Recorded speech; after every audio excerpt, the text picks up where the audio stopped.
All right, we are live for a Friday edition of the Mike and Mario Show. Excited to connect. Looking forward to chiming on a lot of interesting subjects from this past week. So, Mario, how you doing, my friend? I'm doing well, Mike, and you? I am excellent. Always excited to connect with you, my man, because we do our best to try to inform and educate and to awaken the masses as best as we can. And so it's always good to counter the mainstream misinformation. But other than that, everything's well, my friend. Looking forward to it. So it looks like asset price increases globally is catching headwinds. And so I want to touch on that, get your thoughts, share some graphs, share some charts, and, of course, open it up for questions and whatnot from the audience. So welcome to the live stream. Let's jump right in, Mario. So how you want to start off this afternoon, my friend? Well, maybe you could show the clip of Joe Biden this week. That sounds like a good one. Okay, let's do that one. Yeah. All right, so let me pull this on the screen. Go ahead. Let me get this ready. So let me prepare this one. So definitely looking forward to it. So for those that are in the chat, let us know where you're watching from. Give it a thumbs up, all that good stuff. And get ready to buckle down because it's going to be a entertaining one, I must admit. Let me share my screen here so I can get this right. All right, there we go. So just let's listen to Mr. Joe Biden. So Biden gets asked about inflation. His answer is incoherent jumbo jabble is what jumbo jambo is what this particular person said here. So I'll play a little bit of it, and you guys let me know what you guys gather from this. Inflation is temporary, but if you're pumping all of this money into the economy, couldn't that add to... No, look, here's the deal. Moody's today, when a Wall Street firm, not some liberal think tank, said if we pass the other two things I'm trying to get done, we will, in fact, reduce inflation. Reduce inflation. Reduce inflation. Because we're going to be providing good opportunities and jobs for people who, in fact, are going to be reinvesting that money back in all the things we're talking about, driving down prices, not raising prices. And so it is, I sincerely mean this. Prices are up now, and they're up. For example, you're in a position where you're trying to build a house, try to find 2x4s and lumber. Well, guess what? People stopped working cutting lumber. They stopped doing it because the unemployment was so down. Now, all of a sudden, there's this need because people are coming back. And guess what? Instead of paying 10 cents, you're paying 20. You understand what I'm saying? Yep. It relates to what, in fact, is now needed because we're... All right, that's enough of that. That's hard. That's hard. Yeah. I mean, the problem with that is that governments, they take your money. They don't invest it; they spend it. And you know, when they talk about infrastructure these days, it's not the infrastructure that we knew from 30, 50, or 60 years ago, building dams or highways and ports. Infrastructure now is giving help to people, giving UBI, all that kind of stuff. Special interest. Special interest. It's not about. Yes, his argument could be right. Maybe if the government was building real infrastructure that would help the underlying economy, but even then, it would take years to build that infrastructure, and in the meantime, prices are still going to keep rising. Yeah, I remember seeing a while back, and feel free to chime in on it. But the idea of what $1 used by the government can do, how many more dollars it could create of actual value in the real world. And I want to say, as time has gone on, due to the devaluation of the currency, as well as the increased cost of everything we need to function, a dollar doesn't get as much as far as what the central bankers can actually produce with it in of itself, to where they literally find themselves throwing currency at all types of stuff. And then there's articles coming about how the PPP programs didn't get to where they're supposed to go. The unemployment got taken by all types of people. Here in Michigan, I heard that they took the employment pay bonuses to certain people in the government itself. So the funds never find their way to where they're intended to go, what we're told to go, and it's all taxpayer funds that will never be repaid. To put the nail in the coffin on that one. Yeah, I was looking at some data earlier, because if you look back prior to, let's say, 1920, and also after 1960, you see like a big pickup in government spending as a percentage of GDP. Yeah. And especially after 1960. And that makes sense because the 1960s, the decade, that makes sense because in 71, we went off any kind of monetary anchor. So governments could borrow a lot more. And I think back in the early 1900s, all the major Western countries, government spending was less than 10% of GDP. And now the US is just under 50%. But some of the European countries like France and Italy, they're like 60%. Yeah. And so you're taking more than 50% of the private sector production. And this is what he's doing. He's doing that, taking that money and giving it to his friends to projects that will basically increase spending, but at the same time, you're cutting the productive sector. You're going to get rising prices because you're going to have people producing a lot less.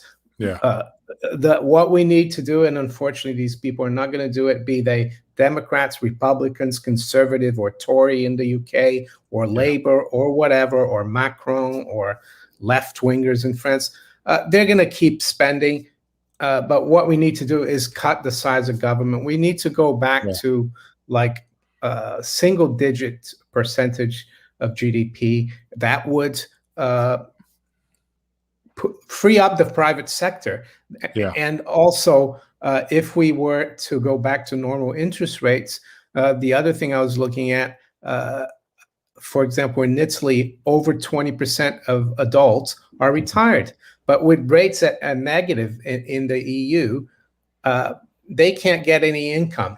So if they had more income, they'd probably be spending more, right? Yeah. If they put 100,000 euros in the bank, instead of maybe getting 7,000 or 5,000 a year from interest, they're actually losing out because rates are negative.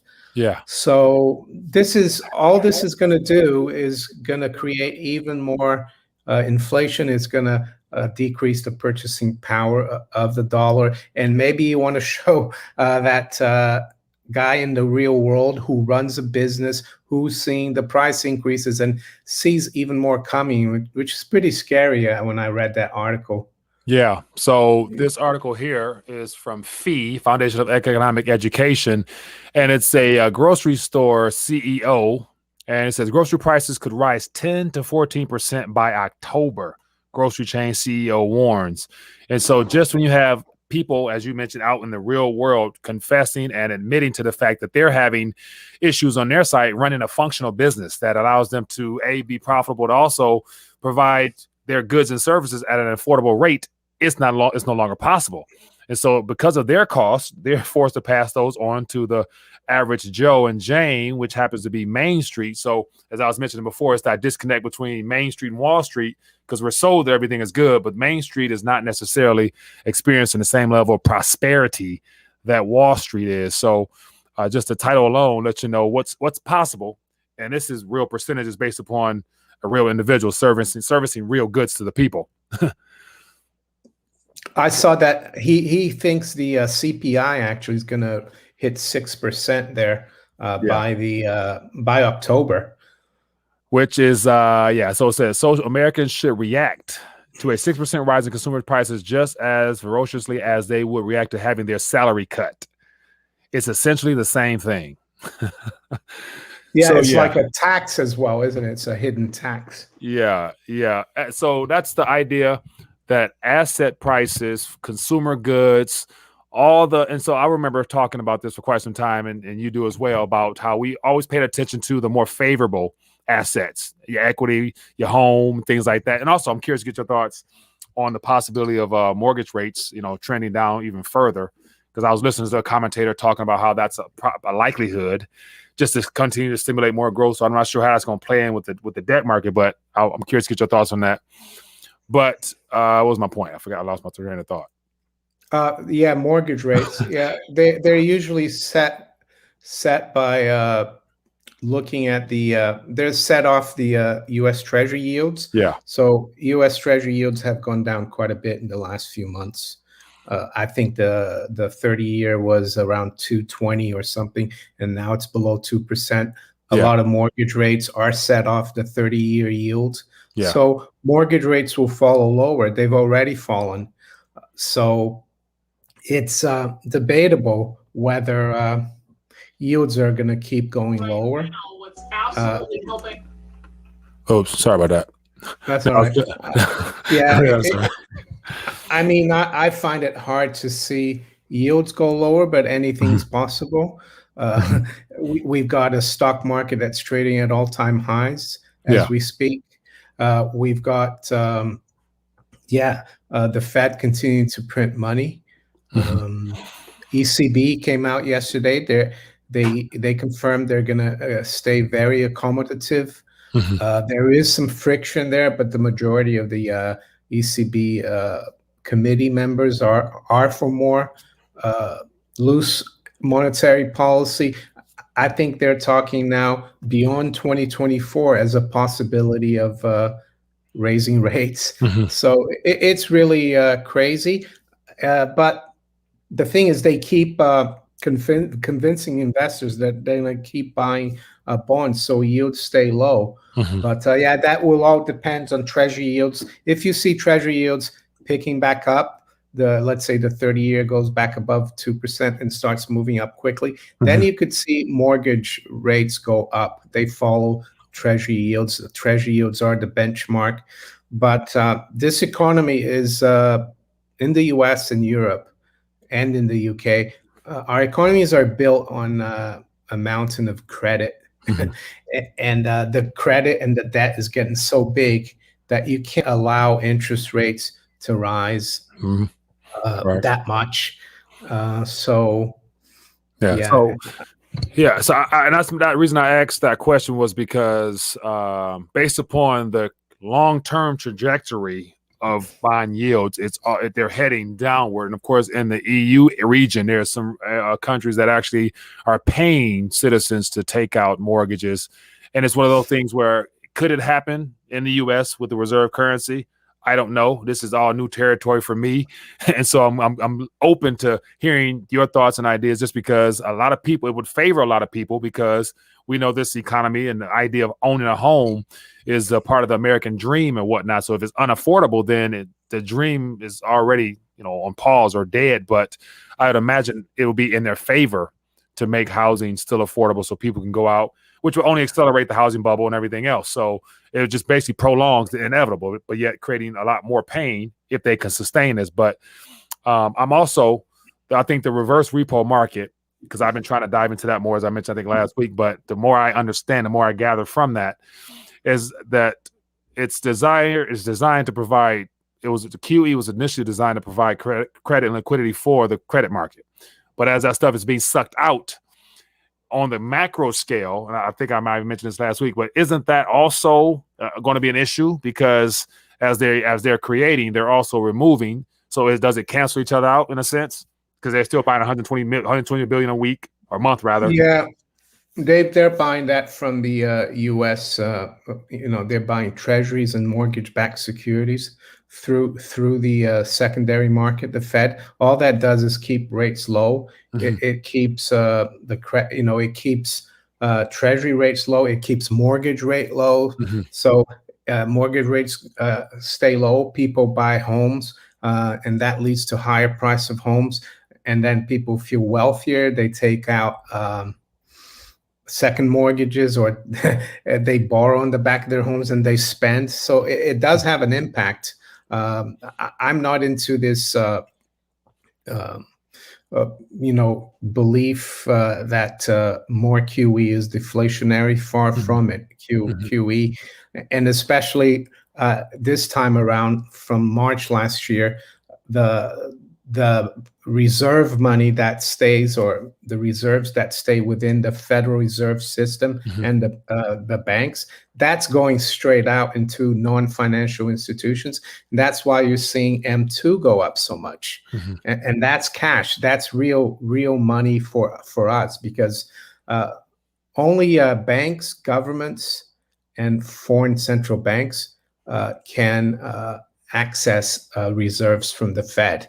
And in 2008, when they started QE, that was pretty much where these reserves were kept. But since March last year, the banks are just acting as a conduit for these reserves. They're turning it into real money and lending it to people like us or other institutions. And that money is going into the economy. And that's why we're seeing rising prices. Yeah. Yeah. And so I'm curious to find out how this is going to all play out, because that reverse repo situation, and I think it was that the investor was in Zotair or whatever, talked about the possibility of a $2 trillion reverse repo activity. And so that's unheard of. Like, do you think that's a possibility? And is that sustainable? Because there's nothing about this has been temporary whatsoever. Well, the reason why the overnight repo or reverse repo has gone up so much is because at the end of March, the Federal Reserve didn't extend what they call the statutory leverage ratio, because the problem with QE for the Fed is that it does the QE through the banks. It can't buy treasuries directly from the Treasury. The Treasury has to go to the primary market and sell new debt in an auction. And the primary dealers, which are the banks mostly, they buy a lot of that, and foreign investors buy a lot of that. But the problem is that the Fed has done so much QE. They've more than doubled their balance sheet since March, that the banks have been left with a lot of cash and or reserves, and that's created a situation where the banks are too leveraged. And with the Fed, how can I say, not extending this exemption for leverage at the end of March, they've had to take this cash and park it at the Fed. And that's why the reverse repo is going up so much. So this is a problem of too much money. But at the same time, the Fed is keeping yields very low because they're still doing the QE. So this is just a lot of the money that, yes, it's supposed to go to Main Street, but it's already showing up on Main Street through the government spending. So yeah, as you can see, we went up to almost $1 trillion. It came back down, and it's rising again. That's the repo. You know, this is something that is really unprecedented, and I don't even think that guy Zoltan, I think he used to work for the Fed, and then New York Fed, and he works for Credit Suisse Bank.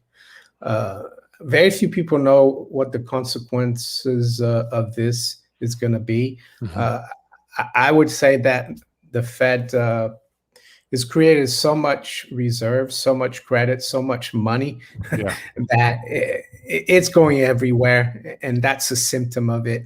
What the result will be, the consequence is difficult to say. Yeah, and I think a lot of this activity here, because it's obvious that it's a scramble to try to keep things operating. But then the unknowns is what concerns me the most, because I can only imagine at the end of all this is going to come that cyber event. And so I'd imagine to prevent this from completely blowing up and then making it appear that as if they're the reason for this, the lights will go out, internet will go off, domain names will be, whatever the cyber pandemic situation that this past week I touched on a lot about the whole situation. Or even that variant. That variant starts with a D. And they're talking a lot about that. So there's going to be a new variant as needed to kind of cover up this stuff from the mainstream attention. While, of course, I think Biden was out and Harris was out yesterday, I think, doing a pitch for infrastructure, trying to sell it to different corporations or whatnot. And it's inevitable. They have to pass something like that just to keep providing the fiscal side of things. Jerome Powell made it evident that we need help. We can't do it all just monetarily. We need your help. We need you to spend. There's no amount that you could spend right now that would be not appropriate or something like that. I remember him saying. I'm thinking, I guess another lockdown or another crisis would be an excuse to pump things up even more. So we could see the Fed's balance sheet get pumped up even more. We could see the Fed come out and say, we're going to take out this statutory leverage ratio. So, and then the banks can start keeping all that money or those reserves in their balance sheet. So we actually could see the reverse repo come down because of that. But then there will be another wave of inflation and rising prices. And it's just nightmarish because there's no way out of this, because if they start even thinking about tapering or raising rates, everything will just implode. Because as I said earlier, our economies are based on a lot of credit and debt. Yeah, and so here's a little spiel from McConnell yesterday about his concern with, as it says here, as you guys can see, the rates not being high enough. And so unless we get the rates up, then there's a possibility. They're thrown out there, they're hinting at what we've been talking about for quite some time and what we're expecting. And actually what they need to do is to provide another cover up for trillions more to be created, because it'll be a no-brainer. And that's how this thing will continue on. So it's going to be a variant per need for more trillions. So the more trillions they need, the more variance we're going to face, and the consequences from that, while they're also pushing their agenda to make sure everybody's bagged and tagged. So it looks like the Republicans are also pushing for the medical intervention. Yeah. And he said if we don't increase the rates, right? Yeah, right.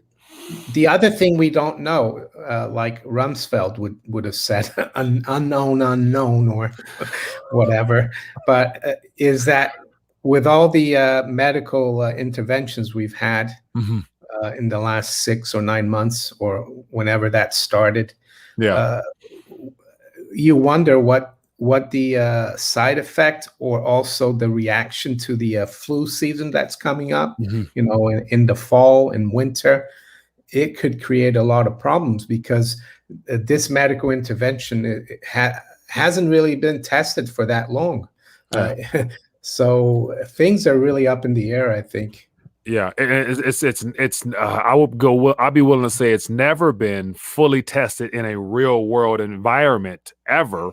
But even on the experimental side, according to the small lab work that was done on animals, I heard that all those animals didn't fare too well at the end of the day. So, but I don't think the intention was ever to actually cure or provide support for people who would come across some type of strand, regardless of what type it is, whatever name it might be given.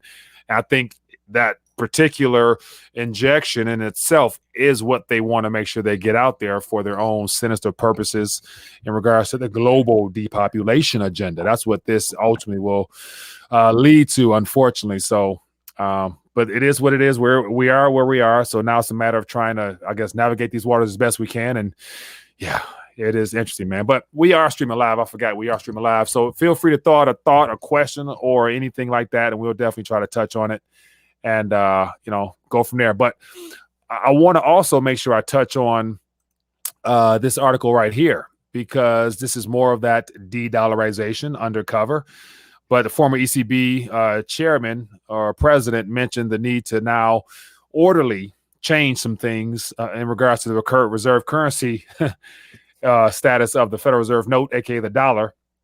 And what I find to be interesting about this, he's just talked about how over the last 20 years or so, that the dollar as a reserve asset has been continuously being diminished on central bank assets or balance sheets rather.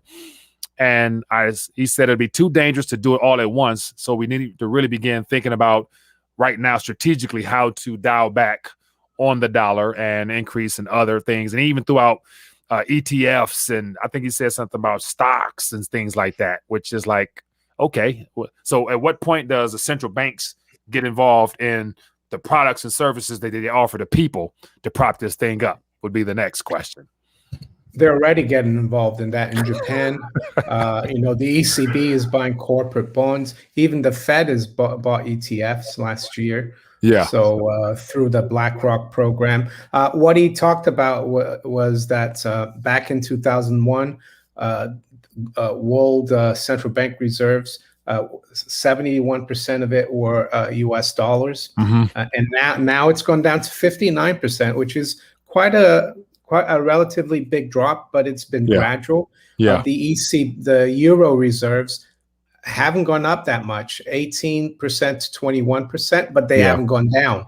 So, and he's talking about how the renminbi is still very low at 2.5%, but he thinks that China needs to make the renminbi convertible because it's not convertible right now. So, and from reading that, the feeling I get is once they make it convertible, we could see an acceleration. So we need to keep an eye on any comments about convertibility. I think that could be fairly negative even more negative for the dollar. And from recent central bank activity, especially smaller central banks like in Asia, also in Brazil, and also the Russians with their sovereign wealth fund, they're all trying to get away from the dollar. I was surprised Brazil in June added 62. They increased their holdings of gold by 62%. That's basically a vote of confidence, no confidence in the dollar, even though Brazil still holds about $300 billion of reserves. But I think that's a signal that not just Brazil, but other countries are moving away from the dollar. And if the renminbi is made convertible, I think that could accelerate. Now, watch this. As far as making the Chinese yuan renminbi convertible, open up their markets ultimately, it took 20 years or so for the world to dial back about those percentage points there. Now, do you see? And I did a video on this the other day about with the invention or the advent of the eCNY or the digital version, because that's already operational. They just issued the first insurance policy in China, utilizing that. You can pay your premiums in the eCNY, and then people are getting paid their wages in that. They're handing it to the athletes coming for the Olympics. So it's already relatively a small mainstream project there. Now, do you think by this new form of currency, or an additional layer of currency beyond the commercial bank, the paper, and now the digital centralized control version of it, that's making 3 opportunities there. Do you think that can also accelerate the convertibility of the yuan in general, just because now there's a different form, so it can get out faster? I don't know. I mean, I think the convertibility question is more related to capital flows internationally than the digital currency. Right. So we'll have to wait and see. We've got a super chat there if you want to have a look. Yeah, Chris, appreciate you, my man. It says, if Congress had the balls to dissolve the Fed due to criminal activity, what entity would run the U.S. monetary policy? Would this entity would the end result be any different than what we currently have? Thanks. But there wouldn't be any entity running the monetary policy, Chris. It would be the market, the free market. That's what I think. The Constitution only regulates and defines the value and the weight of the coinage, and that's it. And the rest is for the market to determine. The rest is for banks and investors to determine. And why? Because a central bank basically is a monopoly, and it manipulates the interest rate. Interest rate is the price of money, so it would just work like a free market. So it wouldn't be a problem. It wouldn't be as it would be more decentralized, I would say, maybe a little more volatile, but it would be true and real. Yeah, and I think the biggest issue with that would be we would need more than just the Federal Reserve to no longer be in charge, because you have other central banks as well, and they all work in cahoots together. So if the Fed was just to be dismantled, those involved the Treasury, they are the too big to fail bank employees, ultimately disguised as public officials. So I think they would still try to keep they wouldn't want gold and silver they wouldn't want us to go backwards towards something sound, because that would hold them accountable with their expenditures, and they don't want that. and of course the ECB will have to be dissolved as well, because those nations have been enslaved as well, and therefore, so yeah, I think that would be great, but yeah, I wouldn't hold my breath on that. But here's another. Go ahead. I think we need to try to keep that, informing the public about how we don't need central banking. But I think if the Fed were to be abolished or dissolved, all the other central banks would go as well, because the Fed is the granddaddy, really, even though it hasn't been around as long as, let's say, the Bank of England. Yeah.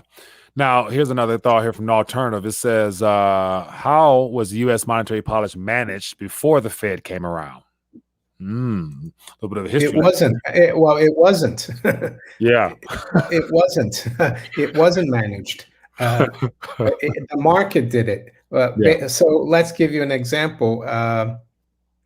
Let's say banks lent too much, created too much credit by buying a lot of bonds, right? Because a bond is when a company borrows money, so they're buying a lot of bonds, the banks, and interest rates go down, and then everything picks up, the economy picks up, and then what happens is you get a lot of production, and then with a lot of production and profits, other people come into the market, they create surpluses, and that drives down prices. That will create bankruptcies, because companies won't be as profitable. So people will rush to sell those bonds, to try to pay back those bonds. And then rates go up, the economy slows down, and you go through these cycles. It's like a business cycle. It's done through the law of supply and demand. Yes, there will be booms and busts, but they'll be very short-lived. Yes, I guess the U.S. Treasury, before the Fed, might have gotten involved, try to interfere in the free market. I guess a crisis like a war, like the Civil War, that gave them the excuse to intervene and to stop, to start creating the greenbacks out of thin air. But basically the way it works is through the free market, through supply and demand, through the business cycle. And interest rates and bond prices are the indicator that they're the thermometer. But nowadays the Fed is interfering so many things. They've manipulated the market so much that it doesn't even resemble a free market anymore. Right. Very true. And then also, I think from a historical standpoint, during that earlier time frame, we were on a bimetallic standard for the most part, to where it was just common. People didn't realize gold and silver was money, and everything else was literally a derivative or credit, as that quote from JP Morgan says. But yet we had a lot more options before the banks got control and took control rather of our monetary system through the creation of the Federal Reserve System. So, well, before that, I think that the what then was considered the too big to fail banks, the JP Morgans, and that we had a lot more banks as a choice, but yet that was dwindled down slowly but surely to where now we got just 7 or 8 in this country. But yet we used to have thousands upon thousands that actually had what was considered like free banking, where you deposit your gold and silver. You might get a receipt referring to a piece of paper as a bank note that you was able to move in circulation. So there's a lot more options then, because that was, I assume, what the free market demanded. But people always knew at the end of the day, you wanted to go back and get your weight. You didn't want to be stuck with a piece of paper, which is a claim. And I think even then it was risky, because if they thought that one of, let's say, the Topeka First State National Bank or something like that, people felt that they lent too much money, and they were holding a lot of their notes.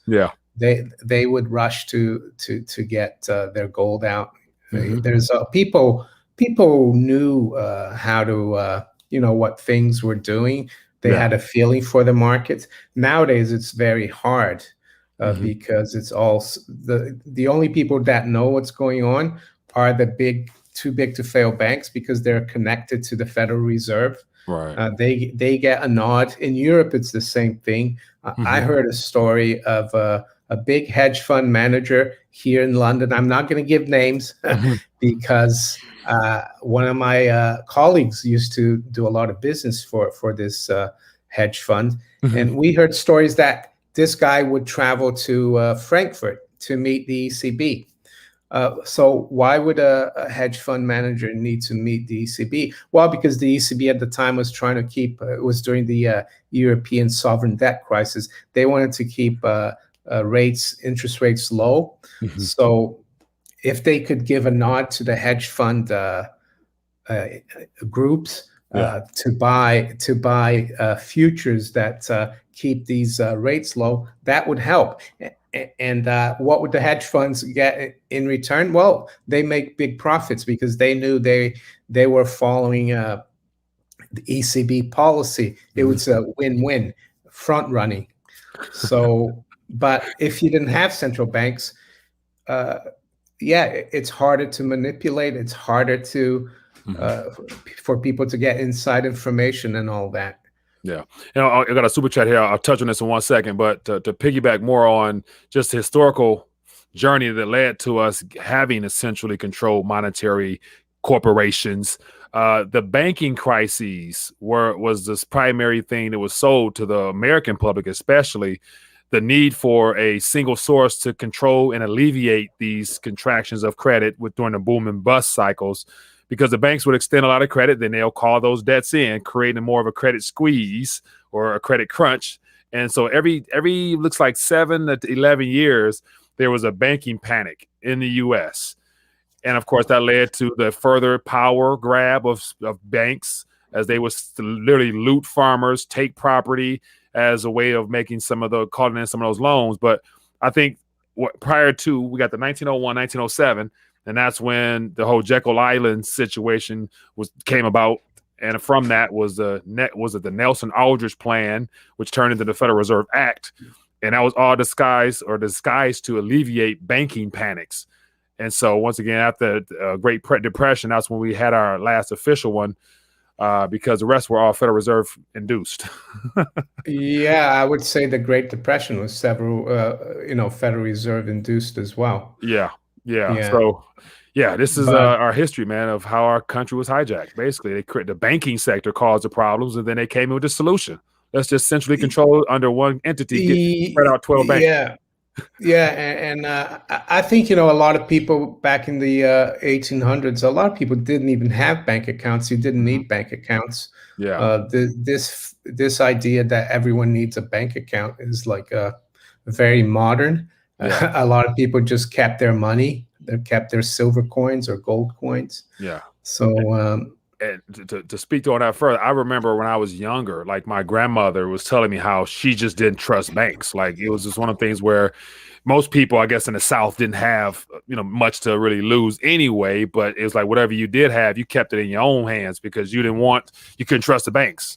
And of course, a lot of that had to do with the racial divide, I'm sure. But a lot of people just did not grow up trusting banks. So the idea that now they're preaching the unbanked, it leads to inequality and all those other labels they're trying to sell us on. It's the opposite. It's the opposite. Banking, leaving your money in banking makes you poor. That's what I'd say. Yeah. So, Mario, what is the true temperature in France with the new V regulations coming? Well, I'm not too sure because I'm not in France, but from what I've seen, there's been a lot of protests already about that. Yeah. And I've seen that there's talking about that in Italy as well, bringing new passports for health passports. And we've seen some protests in Italy as well overnight, I think in Turin. I don't think it's going to get better in France. You're going to see more and more. I don't think the French want these passports. Right. I'd agree. And I'd be willing to say I don't think not many nations or any nations really want to see these unless they're bought into it. They believe that it is necessary. But once again, whether you have participated or not, it still doesn't prevent or cure. So you still can transmit even on the plane with your passport in your hand. You still could give away something that could cause other people to get sick. The question here is whether internally you need a passport is something that's really doesn't, it's anathema to human freedom, individual freedom. Right. That's something that you needed in 1930s, 1940s Germany, right? You needed to show your paper everywhere. It's not freedom. Right. And so I think that was, I think it was France that mentioned that in order to go to the nightclub or something No, it like was that, here. it was in the UK. Yeah, So it was Boris Johnson. But I don't think that's going to get any traction here, because even some of the people in his political party are totally against that. To visit the Eiffel Tower, according to this article released on Forbes yesterday, and restaurants are next. So, like, you're outside, you know, like, so why would you need to go to, I mean, why would you need a passport to go outside to the Eiffel Tower? Interesting. So this is just complete nonsense. It's madness, I must admit. This makes no sense whatsoever. And that's why I think the people are on the streets right now. But of course, it's not being covered on no mainstream sources anywhere in the world, because they don't want people to realize that there's people that's voicing their opinion against the narrative. There's a lot of people against this, and the mainstream media is trying to ignore it. Yeah. And that's why I think it's important for those that are tuning in, those that are watching this, to always be willing to reshare these articles. That sign there says in French, the one in front of the building. Yeah. It says, "I'm not anti-vax, I'm pro-choice." Yeah. And then I see and the other one says, I'm not a QR code. Yeah, so I am not a QR code. Man. So, and that's where I've been trying to share my concerns with how laid back and relaxed we are here in America, because we are what appears to be the last nation that has the ability to speak freely without outrightly being told what we can and can't say just yet, even though the misinformation push is starting. I think they're looking to pass a bill on the tech companies with Facebook, saying that they need to do a better job of curtailing and eliminating and silencing misinformation due to the whole health situation. And of course, it'll start from Facebook. It's going to go to Instagram, because they're same company. It's going to go to Twitter. It's going to go right on down from the top centrally controlled social media spheres all the way down. And then once that happens, that's everybody's ability to connect directly via social media. That's the First Amendment being flushed down the toilet. Yeah. The freedom of speech. Yeah. Which the UK doesn't really have a written constitution, but the common law is that people are free to speak, and that's also being chipped away at over here. Somebody says, "Man, stop it! The U.S. is fried. There's nothing good about this country." I disagree, man. I disagree. Look at the rest of the world and see how bad things are there. We still have a smidget of opportunity and choice here. It's just, can we get enough people to wake up in time to realize? Because as Mario just mentioned, the First Amendment is one of our God-given rights that we still do have, and then the right to bear arms is the second. You know, we are still the most heavily armed population on the planet, and so everything that they're going to do throw us to the next year is geared towards stripping those from us. And it starts with this misinformation narrative is the free speech part, and then we've had a lot of firearm events happen in this country mysteriously now. They've always been here, but the mainstream news is shining light on it. There's a baseball game the other day where people were shooting outside the stadium. It made all mainstream news subjects. In DC the other day, they have a no gun area, and gunshots went off downtown or something like that. So it's like, why are they bringing this to our attention now as if it's new, other than the fact that they need to curtail and step in and help us out with guns? But they're still in our hands as of now. So, yeah, so whatever that's good for. So we'll find out, but we still are able to protect ourselves. Now the question is from who, but I'll digress. Anyway, let's keep it going. Here's a thought here. It says, get that vax to get your spike proteins up. All right. Oh my goodness. I've been to Eiffel Tower, my everything back in 1960. My father took me and my sisters to Europe. Yeah, I've gone twice, I think. Yeah, I've gone twice to Eiffel Tower.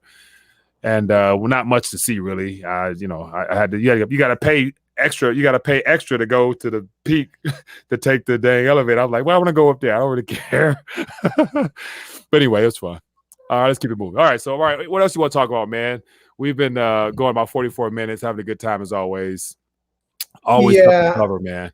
I mean, I think that in the UK as well, there's quite a big minority of people that are against what's going on. So I have hope here as well in the UK that we'll be able to get back to pre 2020. There's still a lot of people with common sense, even though they're not being given a platform either. And I would say the big tech companies, they're here as well, and they're censoring people. And that's how the government's getting away with it. Yeah, so here's a question here. It says, the question is, I guess, wake up before what? And I would say wake up before you get to the point where you realize that your rights have been taken from you altogether. Like a lot of people in this country don't even realize and just look at if I'm on Facebook, just look at your Facebook feed. People are still thinking that things are going to go back to normal, not realizing that this is all a setup to slowly but surely remove the last little bit of freedoms we do have. So when I say wake up to really what's going on around us, that this is an intentionally planned event to do certain things, which happens to be, at the end of the day, the reformation of the Constitution, or the complete strippage of everything to do with our Constitution and Bill of Rights. So that's what I think people need to wake up from, because literally people have bought into the idea that we're going back to normal, and I don't think that that's a part of their plan, and that's what people need to realize. Yeah, it's well said. And I think people should try to disconnect a little bit from being online and having all these apps, because that's what they want to do. They want to get everyone connected and everyone controlled digitally. Yeah. And yes, we're here on YouTube and doing a live stream and everything, but we need to try to get into nature a bit more, I think, as well, and try to detach ourselves from all this noise and connection. Yeah, I do agree. Well, let's get ready to dial back then. We've got about almost 50 minutes or so, and it's always good to connect, man. I appreciate you, Mario, for blessing us this Friday. It's always good to connect. So for those that are new, definitely Manico64 is where you can find Mr. Mario at, and then of course Rethinking a Dollar anywhere you type it in. I try to make sure I'm there. But I appreciate you guys for hanging out with us, and then I see this last little super chat there. This is from Super Seems, who says, "Thanks, guys. See you next time. Get that weight up." So yeah, the theme is out there. People know what to do, how to protect yourself financially, and then of course on the other side of things, getting out and enjoying life and just living your life. You still got to live your life, even though they're trying to control it. So do the best you can to live it, have fun, and enjoy it, man. So everybody, be blessed, be safe. Mario, we will do it again. It's always fun, my friend. Thank you for blessing us. You're welcome. Thank you for having me on the Mike and Mario show. Yes, sir. All right, everybody, be blessed. See you guys later. Enjoy your weekend. Peace.